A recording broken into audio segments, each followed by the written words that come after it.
Hello, good people. Welcome back to the channel. As always, if you're enjoying these interviews, please be sure to like, comment, and subscribe. Today, I am so thrilled to bring you this interview with Philippa Hughes.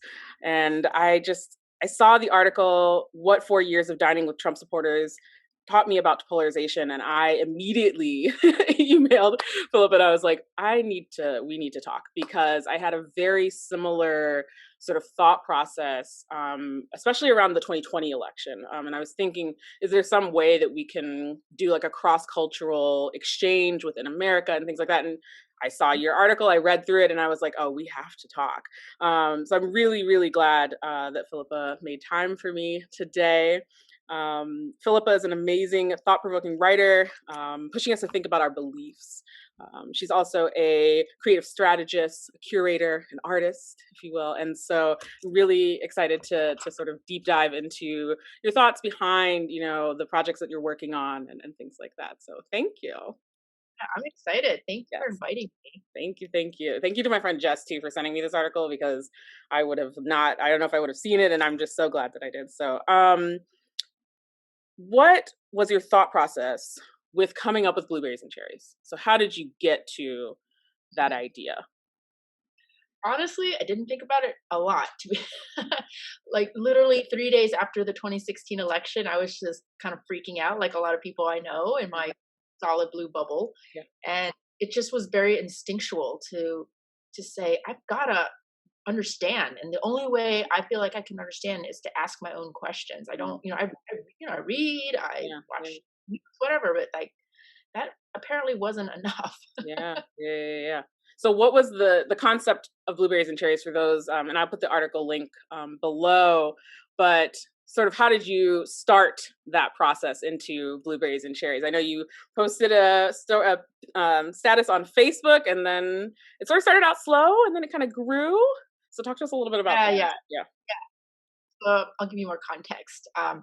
So basically, 3 days after the 2016 election, I was really upset. And so I posted an invitation on Facebook Yeah. saying, if you voted for Donald Trump, I would like to make dinner for you. Come over. Right. And nobody responded. Right. Well, a bunch of liberal people responded. Some were like, why are you doing this? You know? And then some were like, oh, that sounds interesting. Yeah. I'm also curious. Yeah. But I was surprised because a lot of people argued with me on Yeah. social media, in the campaign, and then suddenly crickets when it came time for Mhm. talking. So that was kind of interesting too. Right. Right. But eventually, I found a couple. A friend who's a liberal Yeah. said, she's like, oh, I think I used to work with somebody who voted for Trump. Right. Right. So so it was like sort of networking and friend of a friend, and then that person did agree to come, and then because we all hang out with people like ourselves, I Yes. was like, hey, do you know any other people I could invite? And she did, of Yes. course. Yes. So it started out like that, just a few people right around my dining table, Right. and we are right from the beginning. Right. Right, Right. Right. because I don't have any training in mediation or facilitation. I was just like, just come over, have a Right. dinner party. Right. So that's how it started, Yeah. Yeah. Yeah. and I Yeah. just doing it over and over.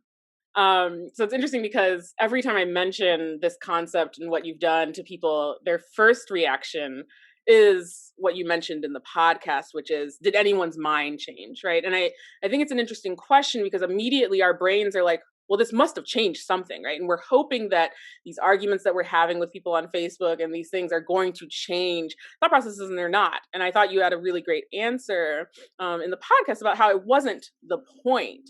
And the point wasn't to change minds, but to develop sort of an understanding of these people across these lines, right? And you touched on sort of the difference between empathy and compassion. So I want to sort of dig a little bit deeper into that, and how you found compassion for people who are so distinctly different from you and from your beliefs, because that's something that I've really struggled with, and it's something that I struggled with as a Buddhist, right, who is supposed to treat everyone sort of the same, and all those different things. So I wonder if you can talk a little bit about your thoughts on the difference between empathy and compassion. Yeah. I want to do back up a teeny bit, Yeah. to say that I've been thinking a lot about this question of persuasion, because like Yeah. we all want to persuade because that is like the sign of victory, or, Right, the right. sign of success. I Yeah, changed somebody's yeah. mind. Yep. And I'm like, no, I don't think that's it. Yep. And part of it is, I mean, there are many reasons, but one of the reasons I thought about this after is that it's kind of disrespectful to go into a Mm, conversation with the intent of changing somebody's mind. Like, I don't go into a conversation hoping you'll change my mind. right, So right, why should I go in? So it's sort of like, it's out of respect too, right, right. to not go with that intention. Yeah. So I, I don't know. There's a lot of layers to it, but I think the respect is really important because Yeah. it's the foundation for trust. And if you don't Yeah. have trust, how can you even have this conversation at all? Right, right. No, um, I'm right there with you. Yeah, yeah, yeah. yeah, Yeah. but I yeah. I I'm not. I don't practice any religion, Yep. but I do feel sort of drawn to Buddhism Yep. and the philosophy, Yep. and I do think that there is this element of compassion Yeah. in that way of thinking. So I've been trying to adhere to that, Yeah. and learn more about that, Yeah. because we talk a lot about empathy. I actually spoke at this whole conference on empathy. It was Right. called the Empathy Summit, Wow. and so it was so fascinating. But it really, but I still kind of left with this sense that it's not enough to be Mm, empathetic.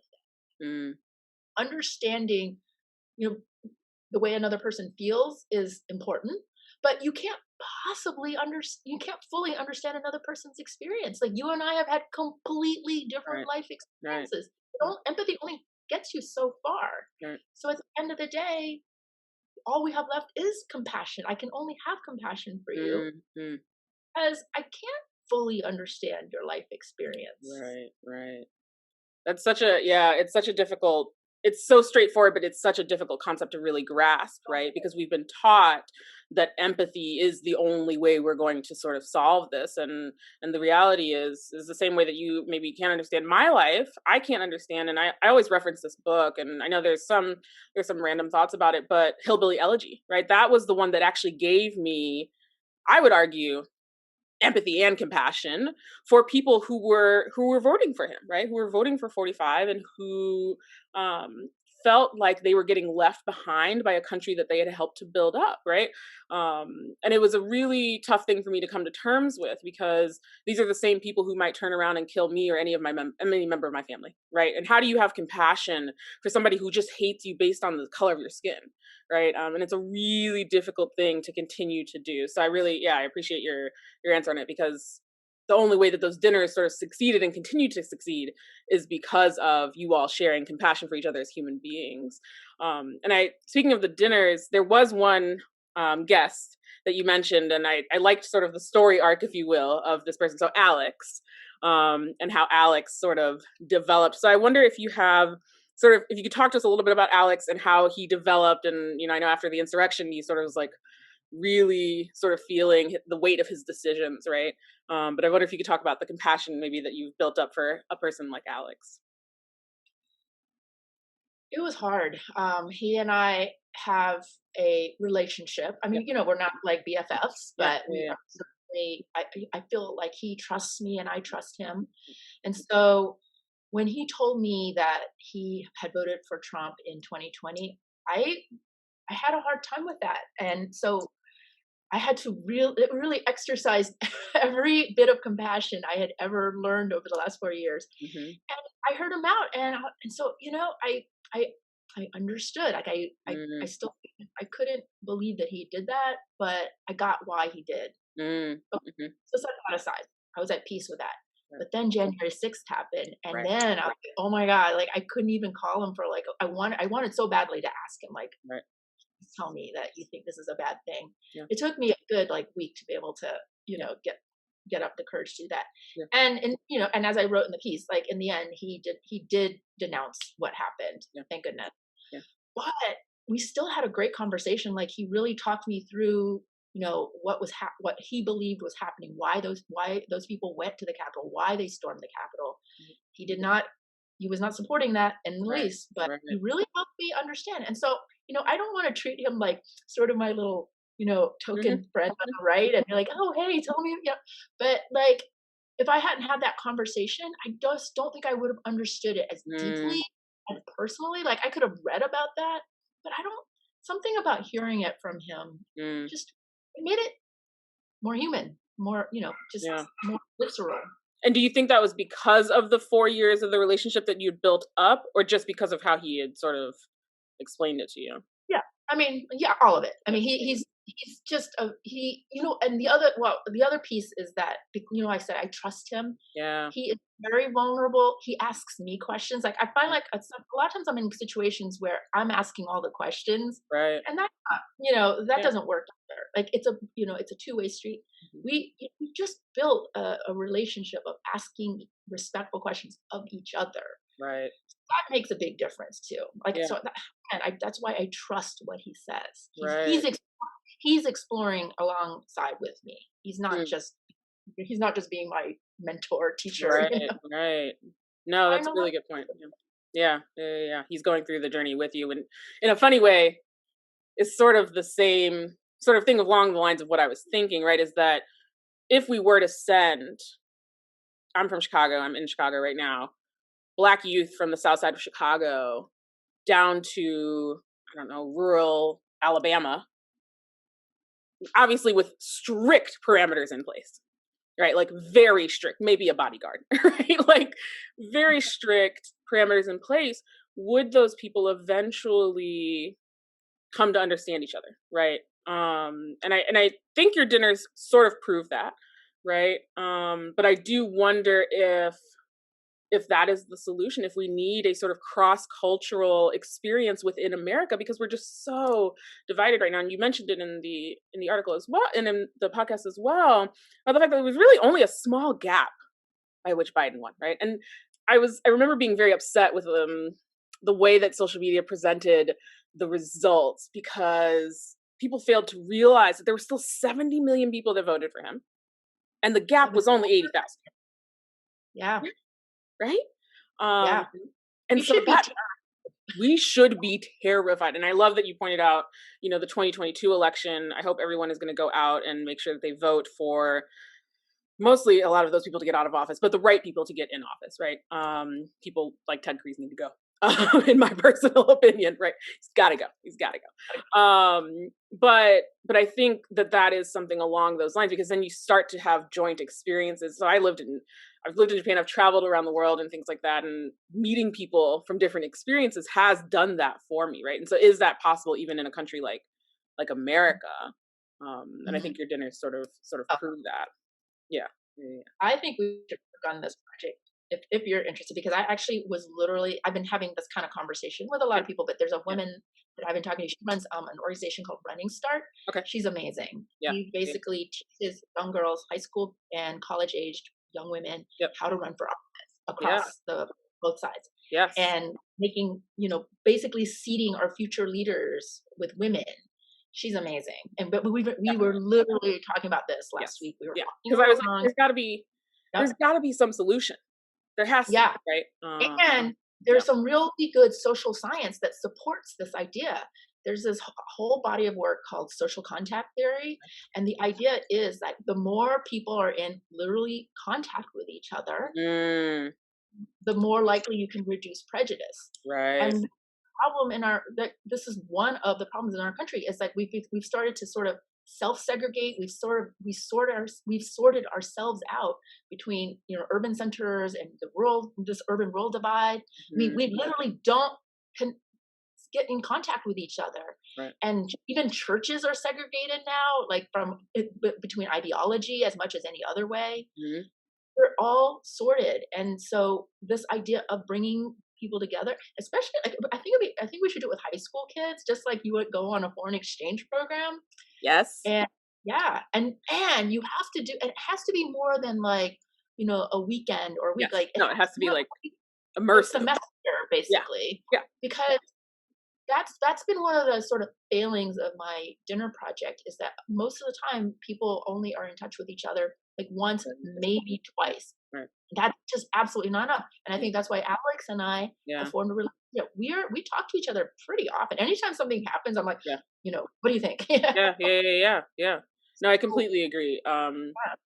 the long-term aspect of it. And I can't claim complete. I went to a university where I made my own major, so it was very much sort of open to us to decide what we want to do. But one of the components was that you had to have a cross-cultural experience, and that could have meant that you were from California and you went to go live in DC for a year. Right, that could have been, you could write that into your emphasis. That's what we called our majors. That's what you could write in as your cross-cultural experience. So that's sort of where it started to brew.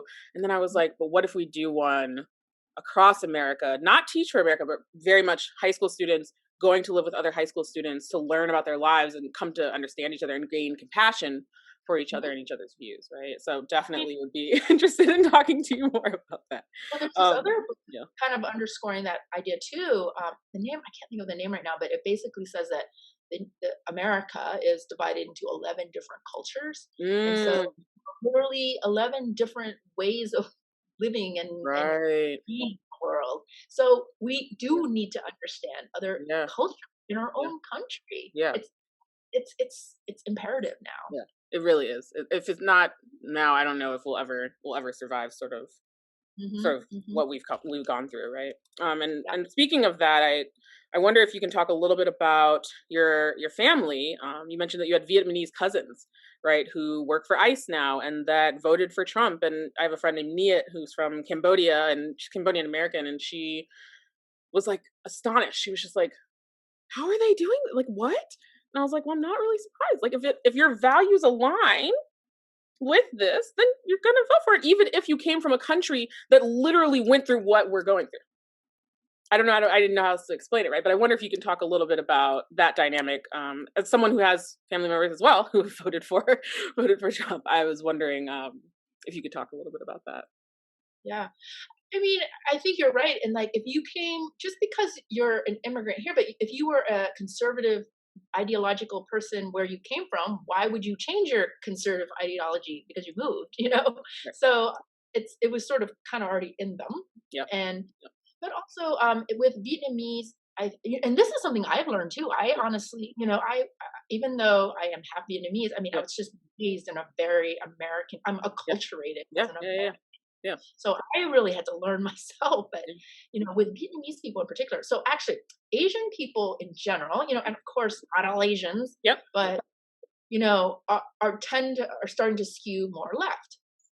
But Vietnamese people in particular among Asians are still more majority conservative, and part of the reason is because they believe that because Vietnam was taken over by a communist government, that anything that's even a whiff of being on the left is not good. It's like we have to fight that at all costs. So I mean, that's a big part of it. It's so interesting. And then there's like policy issues, like they think many believed that Trump was strong on China, and Vietnamese people hate China. Like China is like the absolute enemy. So there are like actual reasons why this made sense. But no, but for my cousin, so my first cousin was appointed to be the head of ICE. He of course resigned as of December 31st. But but that was even as much as I can understand why Vietnamese people would vote for this person, that was a bridge too far for me. Like now, how can you possibly like implement these policies against your own people that are hurtful and they're bad policies. They're just bad. And most people in America believe that they're bad policies, actually. It's not just people on the left. Right. So honestly, that just blew me away that he did that. Yeah. I can't imagine. I don't know how that would be at the status of like excommunication, like never talking for me, at least. I would just be like, I love you. I have compassion for you, but it's been real. Like best of luck in your future endeavors. Right. Just because I just don't know. It's weird. Yeah. I haven't, I'm not at that level yet, but yeah. It's very I saw that and I was just like, I can't even imagine how you're dealing with that. So thank you for sharing that. Yeah, because I just was very curious about that aspect. And then you've touched on this in your speeches and in the podcast and things like that, but social media, right? And I actually wonder if I don't know if you've interacted with it as much. There's a new social audio platform, Clubhouse. And I've, for one, been addicted, but I find myself probably already starting to fall into my vacuum of like only hearing what I want to hear, only interacting with what I want to interact with. And I wonder what your thoughts are on social audio sort of growing, and how that could persuade and or create certain situations in ways that maybe Instagram and Facebook and those other apps where it's only you can type to each other haven't, right? And we're already starting to see it. I mean, they're up to 1 billion users, I think. You know, they're valued at a lot and everything. But what you're hearing already is people coming in and saying, well, this is not going to be allowed and this is not going to be allowed. And then the voices are just talking all the time, right? So I wonder what your thoughts are on how social audio might change the conversations that we're having around the polarization of our country. Yeah, I mean, I haven't used it a lot yet, but in fact, I am about to host a conversation there. Yep. So I'm Yep. probably my first time kind of testing it Yep. that way. Yep. But at the end, I don't know enough about it to say anything about its platform as a platform for good or evil, whatever. Right, right. No, I mean, I'm about to organize this. I'm helping to organize a symposium on truth, Right. so exploring what the solutions are to Yep. disinformation and misinformation. And there are a few fundamental things that have to be fixed. Yep. And so this is why I don't exactly understand Clubhouse's Yep. model, like Yep. profit model yet. Yep. But one of the major problems with most of the social media platforms, and media in general, Yep. is that it's about their profit motive. Right. And so, Okay. like, especially with social media, they make profit from advertising. And so in order to have more advertising dollars, that's what's driving those algorithms. Right. And so those algorithms are the things that are pushing us into these radicalized groups. Mm-hmm. They give us more and more radicalized content. So it's the profit incentive that is causing, that is a key cause of our polarization. So I don't know what Clubhouse's profit motive is yet, or profit incentive, but they are. Everybody's curious, and it was interesting because Zuckerberg was on there the other day. He was on there on Thursday. So Elon Musk was on there on last Sunday, and then a couple days later, in the very same room, and I forget the name of it, and I forget the person who brought him on, but somebody who worked at Facebook, worked in Twitter and tech and all those different things, brought him on. And it crashed the app, of course, because the servers just they're not there yet. But there have been rumors ever since that possibly Facebook is going to try and buy it, right? Because it is. If Facebook buys it, then I will never use it. You know what I mean? Like, it's over. Done. It's over. Nobody. I don't think everybody that I know at least will not continue to use it. But it is kind of interesting because Facebook owns Instagram, and so all these people are like, "I'm getting off Facebook. I'm on Instagram." I'm like, "What do you think it is? It's owned by them." Yeah, but the thing is, I am a huge Facebook user. I love social media. I love Instagram. Because it can be used for good and not evil. Yeah. And so I don't know. I don't know the answer, but I know that like I'm not denigrating all social media. Just we just have to figure out how it's going to be used to make our system better.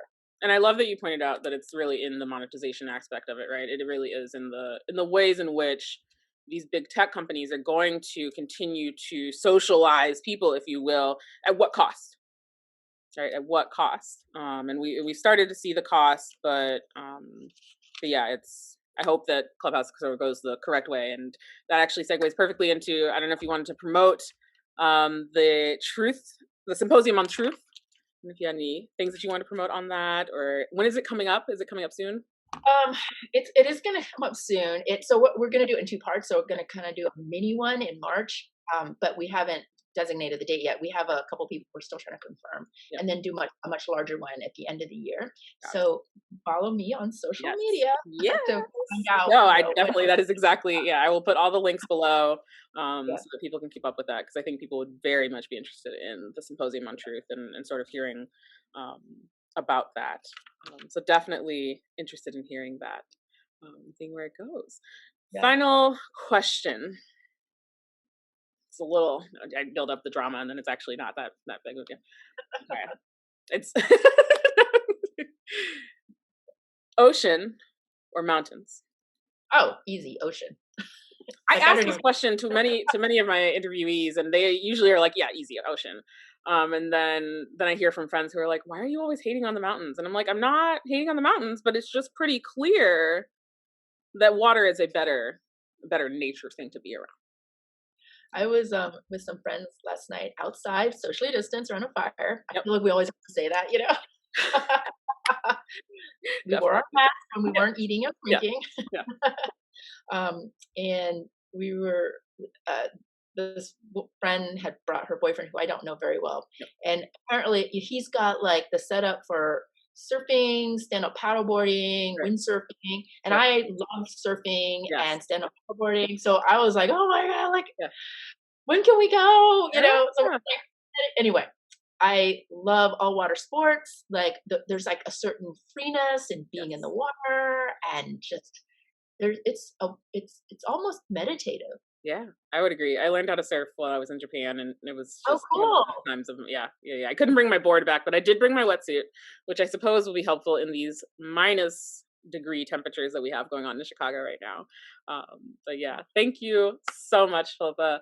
I really, really appreciate it. And I cannot Thank wait you. to hear more, see more, and do more. Possibly, Yeah, like everything. I would love to stay in touch. Like Yes, you are, you get me, Ella. yes, I do.